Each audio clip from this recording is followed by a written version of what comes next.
pensava que podia ter alguma intenção sexual, alguma intenção ruim por trás disso. Bom, ele tinha 4 anos, eu brincava na frente da minha casa junto com a minha irmã. O abuso, ele é tudo aquilo que o outro não permite, né? Seja com adulto, seja com criança, né? Então não deixa de ser um crime. O que a tônica da psicologia traz, da própria psiquiatria, é que isso é um transtorno. Então, existem aqueles que conseguem, ainda que dentro desse transtorno, entender que é algo errado, porque não é aceito e também eu estou invadindo a vida de uma criança ou de um adolescente e causando uma série de consequências negativas, né? E aí ele consegue, ainda que de uma outra forma, não cometer o ato em si, mas ele tem um transtorno. Ele não se interessa por adultos, ele não vai se interessar por outros indivíduos que não sejam crianças. Então o sofrimento que existe dentro desse transtorno são relatos no sentido de eu me apaixonei por aquela menina, eu me apaixonei por aquele menino, ainda que eu não tenha cometido nada, é com ele ou com ela que eu me imagino. Então é um discurso que para nós socialmente é muito dolorido, é muito difícil, principalmente para pais, para mães, mas dentro do transtorno é como se, na realidade, a DSM-5 ele propõe isso como uma preferência sexual. A preferência sexual do adulto pela criança. Então é um transtorno. Bom, eu tinha 4 anos, eu brincava na frente da minha casa junto com a minha irmã. Eu estava andando de velotrol na época, né? Já era tarde, a calçada estava bem quente e a minha irmã foi para dentro de casa para colocar um chinelo. E eu fiquei lá fora, porque a rua era tranquila, né? Hoje ela já é uma rua super movimentada aqui em Bauru. E aí passou um rapaz e enfiou o dedo na minha vagina. Só que eu nem assim me toquei muito o que era, porque eu tinha 4 anos e eu só percebi assim que tinha doído e que estava sangrando. E aí eu comecei a gritar, minha avó que estava dentro de casa veio correndo, minha irmã também. Aí elas viram que eu estava sangrando, minha mãe estava trabalhando e minha mãe é divorciada, então assim, só tinha minha mãe e minha avó que a gente morava juntas, né? E aí aconteceu dela chamar a polícia, chamou minha mãe, foi lá, mas ninguém conseguiu encontrar o rapaz. E aí a gente sabia quem era ele porque ele passava todos os dias na frente de casa. E assim, ele tinha uma característica que ele tinha uma pinta bem grande no rosto.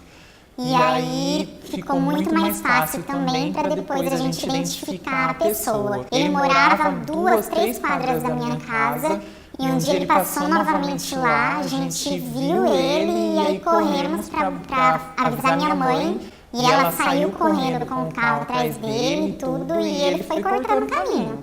E logo que a minha mãe viu, ela chamou a polícia ali na frente e avisou. Nisso, naquele dia que aconteceu, eu fui no pronto atendimento, fiz o exame de corpo de delito e tudo mais. Minha mãe fez um boletim de ocorrência. E aí, depois, quando aconteceu da minha mãe conseguir encontrar com ele, ela parou lá na delegacia de polícia, chamou os policiais e aí eles pegaram o rapaz. Só que ele era menor, tinha 17 anos.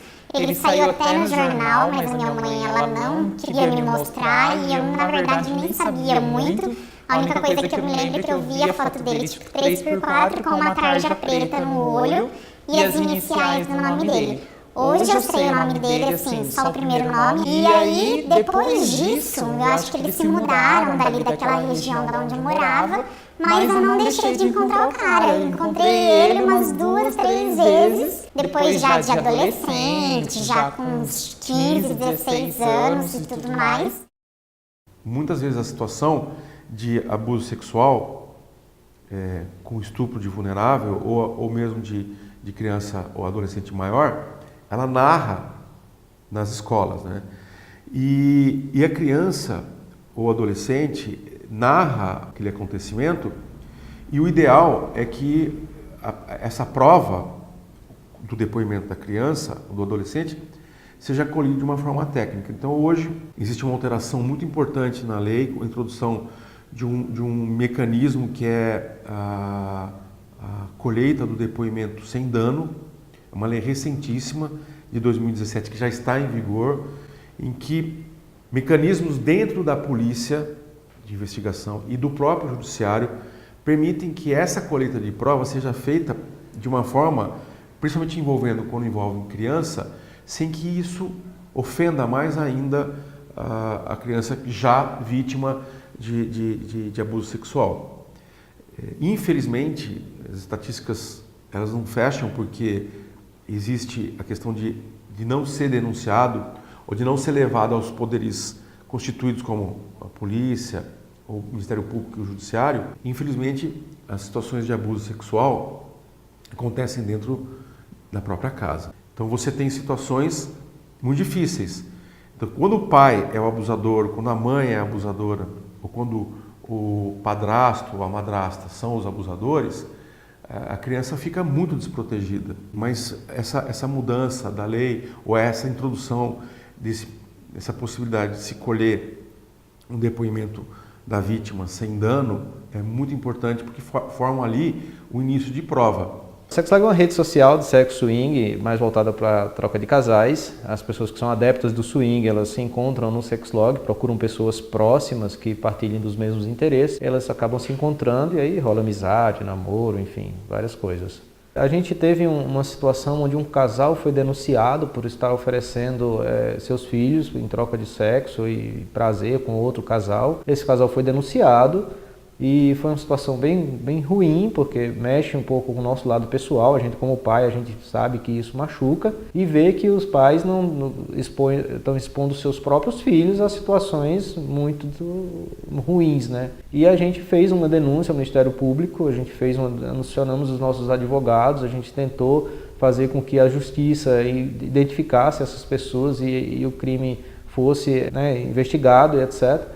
E fizemos todo da nossa parte, assim, envolvemos toda a diretoria da empresa, envolvemos todo mundo para que essa pessoa fosse investigada e chegasse a ser dada como criminosa e fosse presa, né, acontecesse essa situação. A gente não sabe bem o que aconteceu no fim dessa história, mas a gente fez tudo que a gente poderia fazer enquanto empresa para a gente poder dar auxílio e proteger essas crianças acima de tudo, né? A justiça ela é muito ruim quando você é empresa e quer denunciar uma situação como essa, porque ela não te dá amparo legal para isso, você não pode simplesmente ser um denunciante, você tem que ser um acusador, e como acusador a gente não tem como ter um aparato legal de ser interessado em que aquele crime seja apurado, porque como é um crime que prevê prisão e etc., a pessoa que sofreu o mal é ela quem tem que ir na justiça, é ela quem tem que prestar queixa, crime, é o responsável legal por ela quem tem que mover uma ação. Então, o Sexlog ele fica um pouco passivo nessa história, a gente fica meio impotente na solução de um caso como esse. Mas graças a Deus só foi esse caso que aconteceu e a gente sempre está pronto para qualquer coisa que acontece nesse sentido, a gente agir rapidamente e impedir que alguma criança ou algum criminoso saia impune de um crime como esse. Tem que haver uma política, pensando na criança como vítima de abuso sexual, de proteger, obviamente, a própria criança, mas também na intimidade, né, da casa ou, enfim, do domicílio, o estuprador, o abusador, ele se aproveita dessa situação é só a palavra da vítima. Em algumas situações, realmente, é só a palavra da vítima, porque não ficou nenhuma marca, não ficou nenhuma lesão corporal. Então, a lesão ou o dano à saúde é na saúde psicológica. E isso pode ser aferível através de perícia psicológica, entendeu? Mas tem que preservar a criança, tem que proteger a criança. E como é que você protege a criança? Colhendo o depoimento de uma forma sem ofendê-la, sem piorar a violência que ela foi vítima, dentro dos meios que hoje são permitidos pela lei, na delegacia, no fórum, com mecanismos muito apropriados, para que a criança possa revelar o que aconteceu. Mas isso é uma situação muito interessante. A criança, a autenticidade, a veracidade do depoimento dela são nas primeiras vezes em que ela fala. Porque diante da reação muitas vezes dos adultos, e talvez em algumas situações até de implantação de falsa memória por conta de uma série de situações, a criança ela vai mudando um pouco o depoimento dela, entendeu? Então a questão mais importante é, a criança revelou uma situação de abuso sexual, ou dentro da própria casa, ou na escola, por exemplo, às vezes a criança é vítima de abuso sexual na escola, o que o pai tem que fazer? O pai tem que levar essa criança para um psicólogo, colher um depoimento ali, ou junto com o psicólogo da família, ou se tiver essa condição, ir até o fórum, ir até a delegacia e fazer a colheita desse depoimento sem aumentar o constrangimento e o sofrimento que a criança já vítima de abuso sexual por si só já tem, né? Então é uma questão muito importante, a gente se depara com isso infelizmente, muito infelizmente no dia a dia da advocacia, e tem essa preocupação de que seja colhida uma prova genuína, verdadeira, que expresse realmente a verdade para se evitar qualquer tipo de injustiça dos dois lados, não é isso? Quando nós falamos em avaliação psicológica, hoje nós temos poucos, mas existem instrumentos que fazem e traçam um perfil se houve ou não um abuso. O desenho, ele é muito significativo, ele dá indícios realmente de que um abuso possa ter acontecido. Existem disposições no desenho que a criança faz com relação à figura humana e como ela propõe aquela dinâmica no desenho que possa ser um indicativo de abuso. Então, isso tudo falando mesmo no processo de avaliação, de identificação desse abuso. A parte lúdica, como eu disse, também é muito utilizada. Então, a questão do abuso, que a gente não pode perder de vista, né, é que não é um diagnóstico fácil, porque muitas vezes, dependendo da idade, a criança confunde fantasia com realidade. Então, se tem que averiguar realmente todos os contextos dessa criança para poder afirmar que de fato aconteceu um abuso, seja ele como foi. Mas são meios comuns e que nós utilizamos de maneira muito geral com todas as crianças.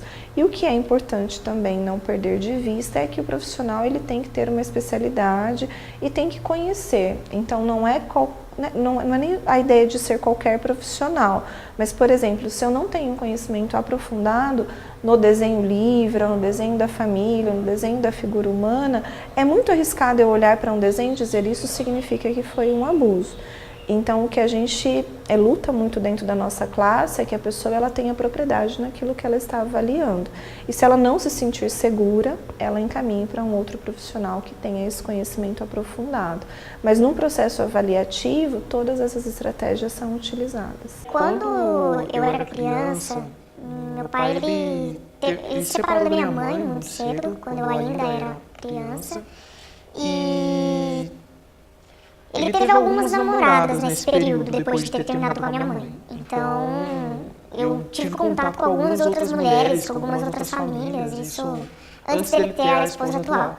Quando ele conheceu a esposa dele, eles estavam namorando, e eles tinham bastante costume de fazer festa, churrasco, na casa dela, na casa da família dela. E eles eram pessoas muito simples, enfim, era tudo feito em casa mesmo.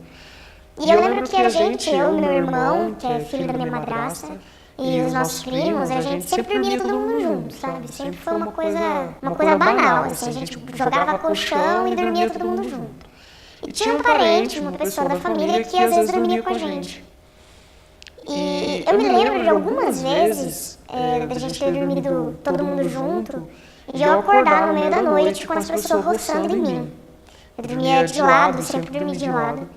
E aí eu acordava no meio da madrugada e eu sentia que as pessoas estavam muito próximas do meu corpo. Na época eu não entendi direito o que isso podia significar. Então eu me movimentava assim, pra longe, mas a pessoa voltava a ficar perto de mim. E eu achava aquilo incômodo, sabe? Era, ai, nossa, que esquisito, mas eu não pensava que podia ter alguma intenção sexual, alguma intenção ruim por trás disso.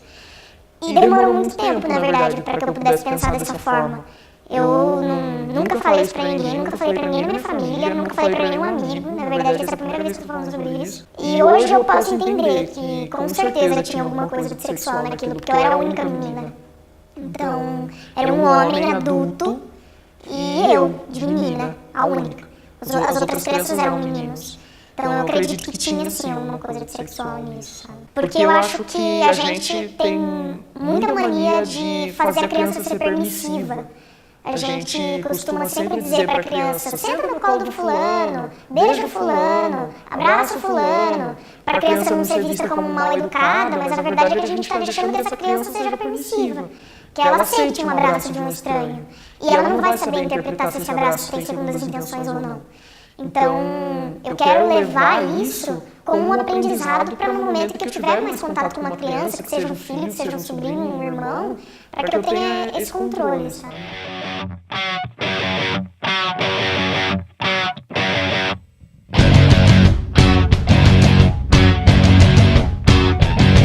Letícia, eu tenho um brinquedo, vem aqui, vou mostrar pra você. Letícia, esse é nosso segredo e ninguém mais precisa saber.